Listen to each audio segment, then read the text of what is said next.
Have you noticed how we've become absolutely obsessed with finding our purpose?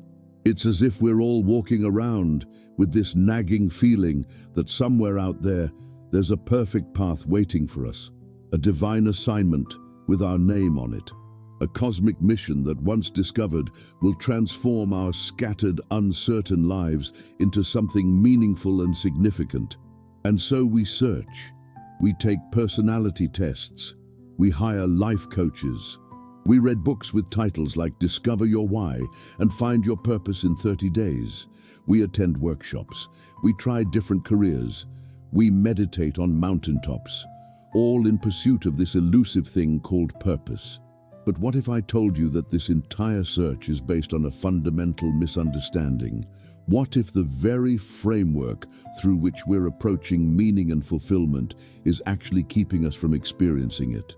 What if our obsession with finding our purpose is the very thing preventing us from living purposefully?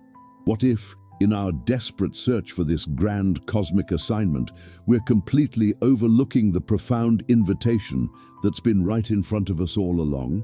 If you enjoy this type of deep reflection, don't forget to subscribe to the channel and like this video. And most importantly, leave a comment below telling us if this has ever happened to you or if you know someone who passed through this. You see, we've inherited a particular story about purpose, and like most inherited stories, we rarely stop to question its assumptions. The story goes something like this. Each of us has a specific purpose, a unique contribution, a special gift that we're meant to bring to the world. And our job is to discover what that is. Once we do, everything will click into place. We'll feel fulfilled. We'll know exactly what we should be doing with our lives. We'll wake up every morning with clarity and motivation. Our work will feel meaningful. Our relationships will flourish. And we'll make our distinctive mark on the world. It's a beautiful story. It's also a story that's causing tremendous suffering. Because for most people, purpose doesn't reveal itself so neatly. It doesn't announce itself with fanfare or arrive in a single moment of clarity. And so we wait, we search, we doubt ourselves. We compare our messy, uncertain lives to the clear, purposeful lives that everyone else seems to be living. We berate ourselves for not having figured it out yet. We make dramatic changes, hoping the next job or relationship or location will be the one where our purpose finally becomes clear. And in all this searching, we miss the actual life that's unfolding right in front of us. The first danger of the conventional search for purpose is that it focuses us on finding rather than creating. It positions purpose as something pre-existing, waiting to be discovered, rather than something that emerges through our engagement with life. It's as if we're all wandering around with treasure maps, convinced that X marks the spot where our purpose lies buried, if only we could locate the right coordinates. But what if purpose isn't something you find? What if it's something you build step by step, choice by choice, day by day? I remember speaking with a woman, let's call her Sarah, who spent her 30s in a constant state of purpose anxiety. She'd had a successful career in finance, but it didn't feel meaningful. So she quit and tried teaching, then coaching, then non-profit work, each time hoping that this would be the thing that would finally feel like her purpose. Each time disappointed when the initial excitement faded and she was left with the same sense of something missing. By her early 40s, she was exhausted, confused, and ashamed of her inability to commit. But the problem wasn't Sarah. The problem was the framework through which she was approaching purpose, as something to be discovered rather than developed. She was treating purpose like a treasure hunt, when it's actually more like gardening. You don't find a garden, you create it through consistent attention, through responding to the specific conditions of your soil and climate, through planting and weeding and watering day after day, season after season. Purpose works the same way. The second danger of the conventional search for purpose is that it fixates on the extraordinary at the expense of the ordinary. We've been fed a steady diet of exceptional purpose stories. The person who quit their corporate job to build wells in Africa, the artist whose work transforms millions of lives, the entrepreneur whose innovation changes an entire industry. And while these stories can be inspiring, they've also created a collective delusion about what purpose looks like for most people. The reality is that purpose rarely arrives in dramatic, life-changing moments. It doesn't usually involve radical career changes or moving to different continents, or suddenly discovering a hidden talent that transforms the world. For most people, purpose is quietly woven into the fabric of their ordinary lives. It's found in the small ways they show up for their family, in the care they bring to their work, whatever that work might be, in the kindness they extend to strangers, in the garden they tend, in the communities they contribute to. But because we're so fixated on extraordinary purpose, we overlook the profound possibilities for meaning that exist in our ordinary lives. We're searching for purpose out there somewhere, while it's quietly waiting to be recognized in the life we're already living. The third danger of the conventional search for purpose is that it artificially narrows our understanding of what purpose can be.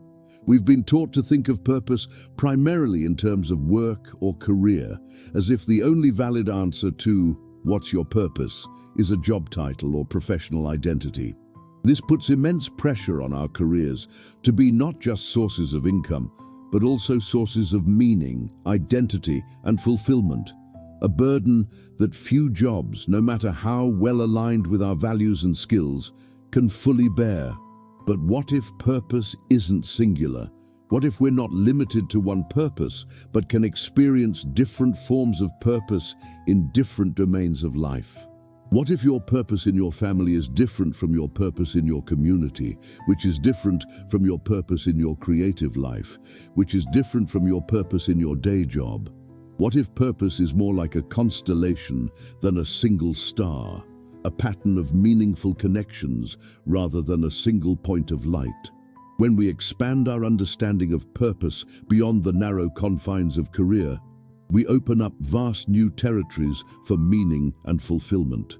We free ourselves from the crushing pressure of finding the one perfect path and instead recognize the multiple ways we can live purposefully across different areas of our lives. The fourth danger of the conventional search for purpose is that it's future-oriented. It keeps us focused on some hypothetical tomorrow when we'll finally have clarity, rather than on the present moment where life is actually happening. It creates a kind of conditional living. I'll fully engage with life once I know my purpose, that keeps us perpetually on hold, waiting for an insight that might never arrive in the form we're expecting. But what if purpose isn't something you discover and then live out? What if it's something that reveals itself through living? What if the only way to find your purpose is to stop searching for it and instead fully engage with the life that's right in front of you?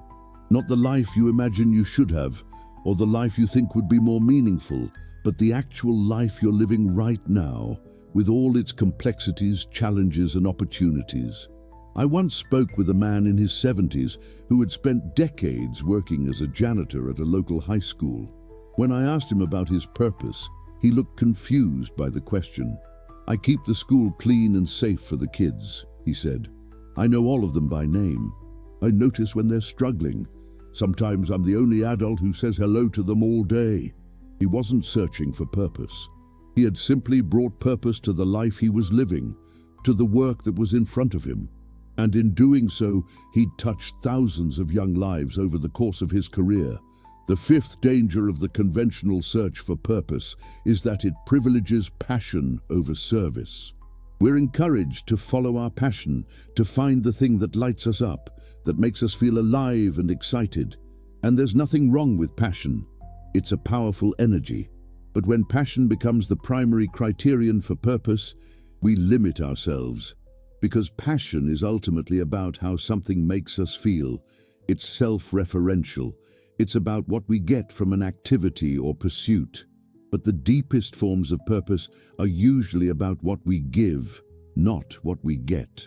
They're about how we serve, how we contribute, how we make things better for others, and sometimes the work that allows us to make our most meaningful contribution isn't particularly exciting or passion-inducing.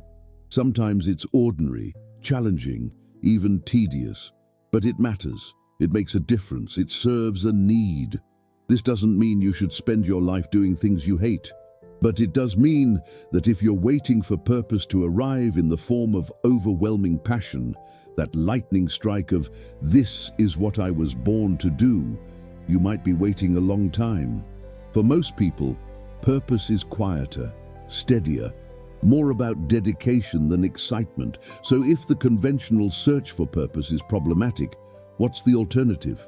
If we stop searching for our purpose, what should we do instead? The first step is to reverse the equation. Instead of asking, "What is my purpose?" ask, "How can I bring purpose to what I'm already doing?" Instead of searching for meaningful work, focus on working meaningfully, bringing your full attention, care, and creativity to whatever is in front of you. This subtle shift changes everything. It moves you from passive waiting to active creation, from future-oriented searching to present-moment engagement. Think about the domains of your life, your work, your relationships, your community involvement, your creative pursuits, your home. In each of these areas, ask yourself, how could I approach this more purposefully? What values could I express through this? How could I bring more care, more attention, more of my unique gifts to this? Purpose isn't found in what you do, but in how you do it, in the quality of presence and intention you bring to your activities. The second step is to focus less on finding your one unique purpose and more on addressing the needs that are right in front of you. Look around. What needs doing? Who needs help? What problems need solving? What pain needs alleviating? What beauty needs creating?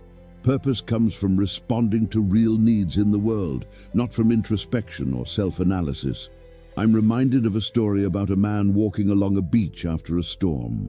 Thousands of starfish had washed up on shore, and they were dying in the sun. The man noticed another person picking up starfish one by one and throwing them back into the ocean. "Why bother?" the first man asked. "There are so many. You can't possibly make a difference." The second person picked up another starfish, threw it into the water and said, "I made a difference to that one."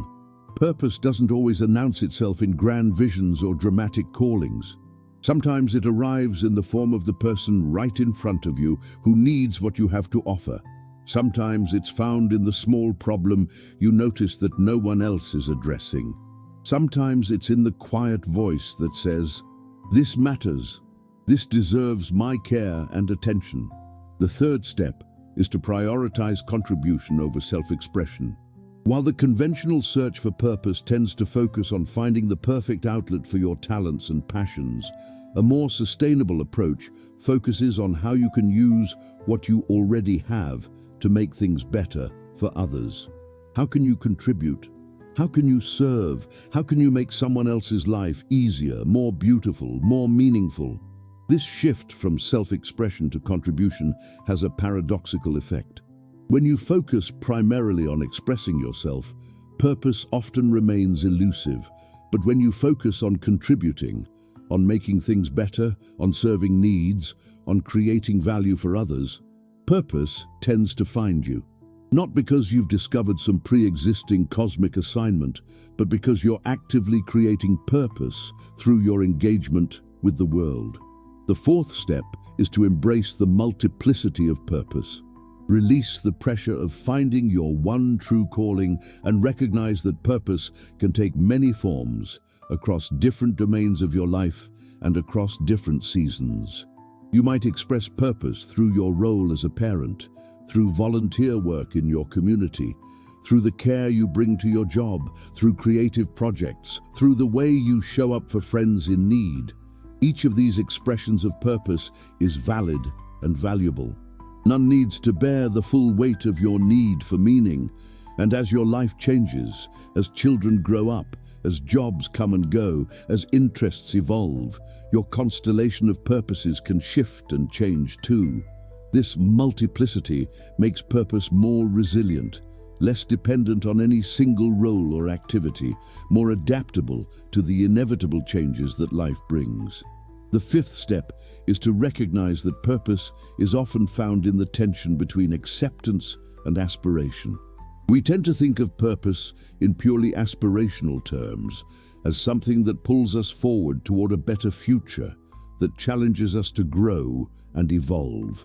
And this aspirational dimension is real and important. But there's also a dimension of purpose that comes from acceptance, from embracing what is, from working within the constraints and circumstances of your actual life rather than an imagined ideal.